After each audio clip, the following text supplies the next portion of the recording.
Hello students, welcome back to my channel. और हम कर रहे हैं चैप्टर नंबर 2 होल नंबर, जिसका नाम है, और एक्सरसाइज 2.2 पे है। क्वेश्चन नंबर 5 तक आ गए हैं हम। लास्ट वीडियो में 4 तक सॉल्व करवा दिया था मैंने। अब ये क्वेश्चन नंबर 5 है जो वर्ड प्रॉब्लम है। तो क्या बोल रहा है ये? A taxi driver field his car petrol tank with 40 litres of petrol on Monday. The next day he filled the tank with 50 liter of petrol. If the petrol cost rupees 44 per liter, how much did he spend in all on petrol? क्या कह रहा है कि एक taxi driver है जिसने अपनी car में पेट्रोल टैंक भरवाया है, पेट्रोल की टैंक में पेट्रोल डलवाया है। कितना डलवाया है? मंडे को 40 लीटर डलवाया है। कब डलवाया है? मंडे को। नेक्स्ट डे, मंडे के नेक्स्ट डे ट्यूसडे को उसने क्या किया है? 50 लीटर ऑफ पेट्रोल डलवाया है अपने टैंक में। Next day, if the petrol cost rupees 44, बोला है इफ, यदि पेट्रोल की कॉस्ट 44 पर लीटर है, क्योंकि वैसे भी आपको पता होगा कि पेट्रोल ये 44 लीटर है नहीं तो मोदी जी के अच्छे दिन आ जाएंगे हमारे पास अगर 44 लीटर हो जाएंगे तो ये बोल रहा है कि how much did he spend in all petrol. वो दोनों दिन का मिला के अगर उसकी कॉस्ट 44 पर लीटर है तो वो कितना पैसा अपना खर्च करता है पेट्रोल पर। तो वर्ड प्रॉब्लम है तो इसका सोल्यूशन भी वर्ड में निकालेंगे। और हम इसको जब सॉल्व करेंगे तो ये वाला हमारा जो चैप्टर है ये प्रॉपर्टी वाला चैप्टर है, तो हमें प्रॉपर्टी का यूज करना कंपल्शन है। हम ऐसे नहीं सॉल्व कर सकते। अगर हम इसको एक बार ऐसे समझिए कि मंडे को उसने 40 लीटर डलवाया, नेक्स्ट डे उसने 50 डलवाया और कॉस्ट कितनी है? 44। तो अब आप ऐसे भी सॉल्व कर सकते हैं कि मैम 40 एक दिन डलवाया था तो 44 कॉस्ट है, तो यहाँ 44 मल्टीप्लाई करेंगे, यहाँ 44 करेंगे, इन दोनों को ऐड कर देंगे, आंसर आ जाएगा। तो ऐसे भी करेंगे तो भी हमें प्रॉपर्टी की याद दिला रहा है। कौन सी प्रॉपर्टी की याद दिला रहा है? डिस्ट्रीब्यूटिव प्रॉपर्टी की।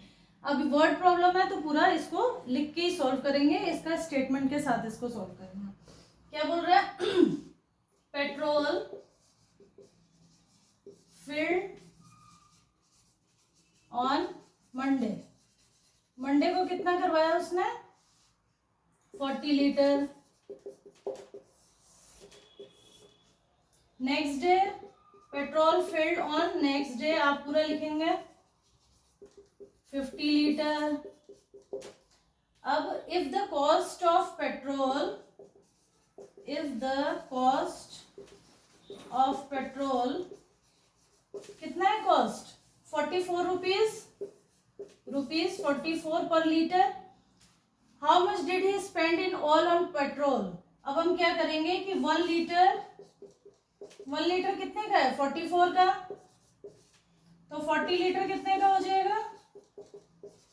40 इंटू 44, सॉरी 1 लीटर 44 का है, 44 है ना, तो 40 लीटर कितने का हो जाएगा? 40 इंटू 44। फिर क्या है? नेक्स्ट डे उसने कितना भरवाया था?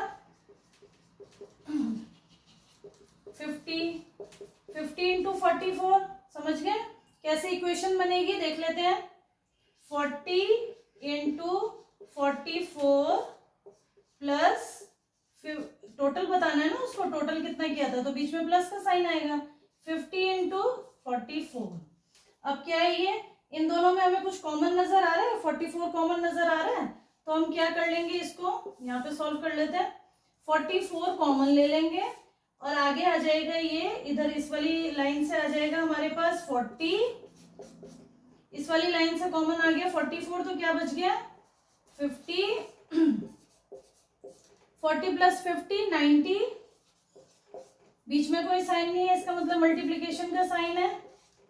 9 4 36, 3 कैरी, 9 4 36 एंड 3 39, पीछे 0 आ जाएगा। कितने आ गई कॉस्ट? 3960। किसकी कॉस्ट आई है? ये टोटल 90 लीटर की आई है। ये जो हमने अभी ऐसे सॉल्व किया है, ये देखा है आपने? A into B plus A into C किसके बराबर हो गया? A कॉमन आ गया, B प्लस C के बराबर आ गया, तो कौन सी प्रॉपर्टी हो गई? ये डिस्ट्रीब्यूटिव। आप यहाँ पे लिख भी सकते हैं कि ये डिस्ट्रीब्यूटिव प्रॉपर्टी है और इसको हमने ऐसे सॉल्व किया है। तो ये हमारे क्या सॉल्यूशन आ गया? 3960 रुपीज का उसने पेट्रोल डलवाया था। ठीक है, ये क्वेश्चन नंबर 5 आप लोगों को बहुत अच्छे से समझ आ गया होगा। अब क्वेश्चन नंबर 6 पे चलते हैं। क्वेश्चन नंबर 6 क्या कह रहा है, क्वेश्चन नंबर 6 देख लेते हैं। क्वेश्चन नंबर 6 क्या कह रहा है, a vendor supplies 32 litre of milk to a hotel in the morning and 68 liters of milk in the evening. If the milk costs rupees 45 per liter, how much money is due to the vendor per day? क्या बोल रहा है question कि एक vendor है 32 litre of milk वो hotel में supply करता है मॉर्निंग में। अब वेंडर आप ऐसे समझ लीजिए कि जैसे कोई शॉपकीपर है, सिंपली लैंग्वेज में कि कोई शॉपकीपर है, वो 32 लीटर जो है मिल्क वो मॉर्निंग में सप्लाई करता है किसी होटल में, and next 68 litre of milk करता है इवनिंग में। ठीक है, समझ आ गया। सुबह वो 32 करता है और शाम को 68 करता है। If the milk cost rupees 45 पर लीटर, क्या बोल रहा है कि मिल्क की कॉस्ट कितनी है पर लीटर, 45 रुपीज। तो how much money is due to the vendor per day, तो जो वेंडर है उसको पर डे उसको कितना पड़ता है, पर डे यानी मॉर्निंग का भी मिलाकर और इवनिंग का भी मिलाकर। तो ये तो समझ में आ रहा है कि पर डे का निकालना है तो मॉर्निंग का और इवनिंग का उसको ऐड करना पड़ेगा। तो इसका सॉल्यूशन स्टार्ट करते हैं। फिर स्टेटमेंट में क्वेश्चन दे रखा है तो स्टेटमेंट में ही इसका सॉल्यूशन निकालेंगे। अब कैसे कर लेंगे ये कि milk supplies in the morning, ठीक है, मॉर्निंग में कितना कर रहा है वो 32 लीटर कर रहा है, ठीक है। एंड इवनिंग में फिर आप पूरा ऐसे लिखेंगे, milk supplies in the evening में कितना कर रहा है वो 68 लीटर कर रहा है, समझ गए। और if the milk cost rupees cost of 1 litre milk, cost of 1 litre milk कितना है 45 रुपीज है per litre. How much money is due to the vendor per day, हमें निकालना क्या है, money due to the vendor per day. ये हमको find out करना है, ये हमको निकालना है कि उसको पर डे कितना पड़ता है। इसमें भी सेम लास्ट क्वेश्चन नंबर 5 की तरह हमें डिस्ट्रीब्यूटिव प्रॉपर्टी यूज करना पड़ेगा और इसका सॉल्यूशन हमें डिस्ट्रीब्यूटिव प्रॉपर्टी की हेल्प से ही मिलेगा। अब आप फिर से देख लीजिए, पहले एक बार ओरली समझ लेते हैं। 1 लीटर 45 का है तो 32 लीटर कितने का होगा, 32 इंटू 45। फिर इवनिंग में 68 लीटर है, 1 लीटर 45 का है तो 68 कितना आएगा, 45 इंटू 68। तो क्या कर लेंगे, इसको फिर से इक्वेशन बना लेते हैं। इक्वेशन कैसे बन जाएगी, 1 लीटर आ गया 45 मल्टीप्लाई बाय फर्स्ट इवनिंग का 32, जैसे उस वाले क्वेश्चन में था ना, क्वेश्चन नंबर 5 में कि मंडे को वो इतना पेट्रोल डलवाता है, फिर वो ट्यूसडे को। बस इसमें क्या है, मॉर्निंग और इवनिंग कर दिया, बाकी कोई भी डिफरेंस नहीं है, बहुत इजी क्वेश्चन है।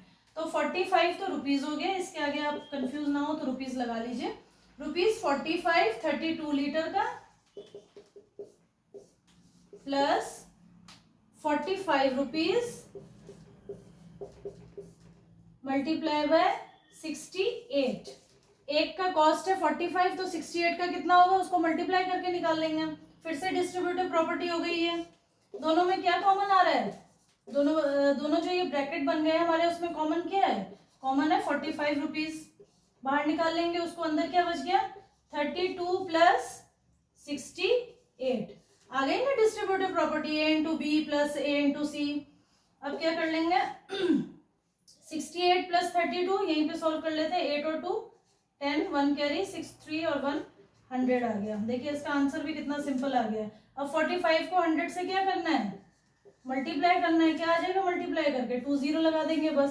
4500 आ गया। क्या निकालना था हमें कि मनी उसको कितना मिला है पर डे का मनी, तो ये किस में आंसर आया है, रुपीज में आया है। तो एक दिन का उसको कितना पैसा पड़ा, 4500 रुपए। 4500 पर डे मिल्कमैन को पैसे पड़े, मॉर्निंग और इवनिंग का मिला के। समझ आ गया कितना इजी था इसका सॉल्यूशन। पर डे का कैसे निकालते हैं, एक दिन का अगर 35 रुपए लग रहा है तो दूसरे दिन का 70 लगेगा, तीसरे दिन का इंटू 3 4 डे का। तो यहाँ पे हमें कितना करना है, 32 लीटर का एक का 45 है तो इंटू कर देंगे। फिर इसी तरह से 68 का, बहुत सिंपल है। क्वेश्चन नंबर 7 देख लेते हैं। क्वेश्चन नंबर 7 देख लेंगे। इस एक्सरसाइज का लास्ट क्वेश्चन है, क्वेश्चन नंबर 7। एक्सरसाइज इसके बाद कंप्लीट हो जाएगी हमारी। क्या बोल रहा है इस क्वेश्चन में, मैच द फॉलोइंग। इसमें हमें कुछ स्टेटमेंट दे रखी है और यहाँ कुछ नंबर्स दे रखे हैं और बोला है मैचिंग करने के लिए। क्या क्वेश्चंस है ये देख लेते हैं। 425 into 136 is equal to 425 into 6 plus 30 plus 100। फिर यहाँ पे भी देख रहे हैं मल्टीप्लीकेशन की बात हो रही है, सब में मल्टीप्लीकेशन है, कहीं एडिशन का साइन नहीं है। इस वाले में देखेंगे सब में एडिशन का साइन है, कहीं मल्टीप्लीकेशन का साइन नहीं है। अब फर्स्ट देखते हैं commutativity under multiplication, commutativity under addition, distributivity of multiplication over addition. अगर आपको ध्यान होगा तो मैंने एक लेक्चर बनाया था सिर्फ अपनी जो होल नंबर की प्रॉपर्टीज है उस पर, और एक्सरसाइज 2.2 के काफी सारे क्वेश्चंस जो हैं वो डिस्ट्रीब्यूटिव प्रॉपर्टी पर डिपेंड है या उसकी हेल्प से हमने उसको सॉल्व किया था। तो फर्स्ट प्रॉपर्टी हमने क्या की थी, क्लोजर प्रॉपर्टी की थी। क्लोजर प्रॉपर्टी यहाँ नहीं दे रखा है तो उसकी हम बात नहीं करेंगे। कौन सी प्रॉपर्टी दे रखा है, कम्यूटेटिविटी अंडर मल्टीप्लीकेशन। क्या होती है ये देख लेते हैं। कम्यूटेटिविटी प्रॉपर्टी में क्या बोलता था, a into B is equal to B into A. a into B means LHS है हमारे पास, a into B is equal to B into A, RHS है, वो दोनों इक्वल है। क्या किया हमने, a की जगह पे b लिख दिया है, b की जगह पे a लिख दिया है। यानी अगर हम नंबर्स के ऑर्डर्स चेंज कर दें या फिर उनका प्लेस बदल दें, वंस की जगह टेंस ऐसे कर रखा है ना, a into B, b into A, आगे पीछे लिख दिया है, फिर भी क्या बोल रहे हैं बीच में इज इक्वल टू का साइन है, आंसर हमारा बराबर आएगा।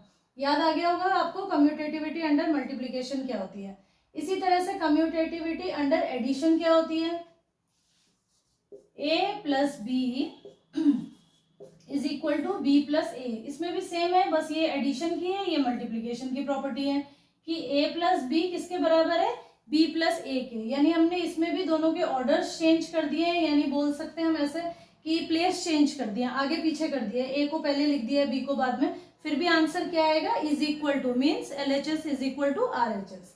और डिस्ट्रीब्यूटिव प्रॉपर्टी तो मुझे नहीं लगता है कि अब आपको दोबारा से समझाने की जरूरत है, इतने सारे हमने क्वेश्चंस कर लिए हैं इस पे कि क्या करते हैं, इसमें कॉमन निकाल लेते हैं, फिर मल्टीप्लीकेशन कर लेते हैं इस तरीके से। अब यहाँ पर हमने जब प्रॉपर्टी को अच्छे से समझ लिया तो यहाँ आ जाते हैं कि हम इसको कैसे मैचिंग करेंगे। फर्स्ट क्या बोल रहा है, 425 इंटू 136, 425 इंटू 6 प्लस 30 प्लस 100। यानी कुछ इसमें मल्टीप्लीकेशन दे रखा है और एडिशन दे रखा है। जैसे कि देखने से ही हमें पता चल रहा है कि मल्टीप्लीकेशन भी है और एडिशन भी है, मीन्स मल्टीप्लीकेशन ओवर एडिशन यहाँ पे हो रहा है ना, मल्टीप्लीकेशन ओवर एडिशन। ऐसा किसमें होता है, डिस्ट्रीब्यूटिव प्रॉपर्टी में। फिर भी हम इसको अच्छे से समझ लेंगे, ऐसे सिर्फ देख के ही सॉल्व नहीं करेंगे, हो सकता है और भी किसी में ऐसे हमें कंफ्यूज करने के लिए मिक्स कर दें ऐसे नंबर्स, तो आगे भी समझ लेते हैं। क्या है ये, 425 एज इट इज लिख दिया है और 136 को कैसे लिखा है, 6 प्लस 30 प्लस 100। 36 को हमने तोड़ के 6 प्लस 30 कर दिया, ब्रेक कर दिया, डिस्ट्रीब्यूट कर दिया और फिर 100 लिख दिया, तो टोटल कितना हो गया 136। ऐसे ब्रेक हम किस में करते हैं, डिस्ट्रीब्यूट किस में करते हैं, यहाँ पे आ जाएंगे सी में, मैच कर देंगे फर्स्ट वाले को सी के साथ, ऐसे ही करते थे ना, a into B is equal to किसके बराबर होता था, a को कॉमन ले लेते थे और फिर वो जो भी अंदर में उसको हम a into B plus B into C ऐसे करके हम करते थे ना। तो ये हमारी डिस्ट्रीब्यूटिव प्रॉपर्टी हो गई। तो distributive over multiplication over addition के साथ इसको मैच कर देंगे। नंबर सेकंड क्या है, 2 इंटू 49 इंटू 50, 2 इंटू 50 इंटू 49। बहुत ईजिली समझ में आ रहा है, यहाँ मैंने आपको समझा दिया है कम्यूटेटिविटी प्रॉपर्टी में क्या होता है, प्लेस चेंज होता है, हो जाता है, फिर भी आंसर सेम आता है। तो ऐसे ये देखिए 2 है यहाँ पे 2 है, सेम है, 49 है, यहाँ पे 49 है, यहाँ पे 50 है, यहाँ पे 50 है, प्लेस चेंज कर दिया, फिर भी बीच में इक्वल का साइन है, कहाँ जाएगा ये मल्टीप्लीकेशन वाला, ये यहाँ जाएगा। इसको किसके साथ मैच करेंगे, ए के साथ। अब नेक्स्ट क्या है, third part, 80 plus 2005 plus 20, 80 plus 20 plus, वैसे तो ये अंडरस्टूड है कि 2 हो गए हैं तो नेक्स्ट वाला इसके पास ही जाएगा, फिर भी हम करके देख लेते हैं। 80 plus 2005 sorry plus 20, 80 same place पे है, 2005 यहाँ चला गया, 20 यहाँ चला गया, प्लेस चेंज कर दिया, एडिशन, फिर भी आंसर सेम आएगा, कहाँ जाएगा ये, कम्यूटेटिविटी अंडर एडिशन। इसको इसके साथ मैच कर देते हैं। समझ आ गया, फर्स्ट वाला सी के पास जाएगा, ये ए के पास और ये वाला बी के पास। प्रॉपर्टी वाले लेक्चर को दोबारा से देख लीजिए, रिवाइज करते रहिए। जितना प्रॉपर्टी की रिवीजन करेंगे सॉल्यूशन निकालना आप लोगों के लिए उतना इजी हो जाएगा। इसी के साथ मेरा ये वाला लेक्चर कंप्लीट हो रहा है। नेक्स्ट लेक्चर में एक्सरसाइज 2.3 स्टार्ट करेंगे। तब तक के लिए अगर आपको लेक्चर समझ में आया है तो ओके बाय, और लाइक एंड शेयर करिए।